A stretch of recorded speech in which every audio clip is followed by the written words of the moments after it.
सकाळु उठिकी देखिला बेलू बाहर कदली पत्र मम्मी धोची आउ किचन रे जाई देखिला बेलू मटन पलि आसी माने आम निद भांगी देखिला बेलू मटन आसी पहुँची जाइए। आउ कौन मु लगी पड़ी मसला काटिया कि मु कहली जे मम्मी आज रोषे कर मु केवल आलूटा को भाजी भुजी खाली थोई दौली जेहेतु से टिके अलग कम व्यस्त थी भाविल जे पियाजटा भाजीदेवी आउ सी आसिले कर मटन आ मोर तो ये माने प्राय पियाज भजाटा सरी जाइए। सब बेले पसंद करे टे घर को आसिले मटन खायापी कारण बाहर रही से मटन मत एत पसंद लगे ना आ कारण एठी जो माने खाए माने मटन जो स्मेलटा आसे सेटा कौ जगार लगे बोली मत सब मुझे भावे आठी तुम अलमोस्ट मटनटा रेडी माने कषा कषी हो गला मुझे पानी फाणी देदेवी माने उषुम पानी साइड रे करके रखी आउ मम्मी तार पड़ेला गोटे कौन कर बोली मुझे मुझे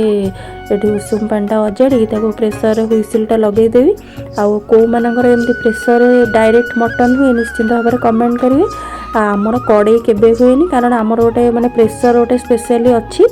जो थे केवल मटन ही हुए कारण आमर तो जोटा भेज से नॉन भेज हुए आउ एठी बाड़ी रे आमर गोटे गछ है लंका है प्रचुर आउ मम्मी ता देहर दी चार्टा लंका भी तोड़ी नहीं गला आउ पूरा आज पूरा देसी खाइबाटा हम माने कदली पत्र रे बाड़ी लंका आउ एठी मटनटा हुईसिलटा खोलिला बेलू कलरटा जस्ट वाओ कारण तेल बहुत कम देइथिल आउ एठी ठियाइछि हमर बिराड़ी झरका पटे चाहिए आउे आउ किस समय पर आउ गोटे बिराड़ी आसो आ मम्मी एठी गरम मसला छेचुची ताकू टिके दब बोलिकी आठी आम गरम मसला भी दिगला आठी माने मत तो बढ़ा बढ़ी कर जेहेतु कष्ट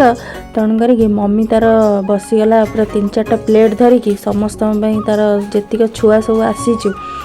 समस्ते तो एथर टिके घर को एका सागर पलि आसु कारण सब बेले सुविधा होनी आसवाई मु तो बहुत दिन आनी घर माने आसी नथिली प्राय रही नथिली टिके आसिकी एथर टिके माने चांस मिलछि टिके रहीगली आ जेहेतु कदली पत्र रे खिया हम तेणुक डाइनिंग रे बसी कहीं खाइलेनी सब तले बसी खाइले आग भाई आ छुआ सब खाई सारा पर आम बापा तो मटन खाआंतीनी नॉन भेज खाआंतीनी आठी मु बसीगली मटनटा धरिकी खाइबापी आठी टे पियाज कंचा लंका चकटा है आउ एपटे भौणी आ मम्मी किना बसलु आ रही नमस्कार।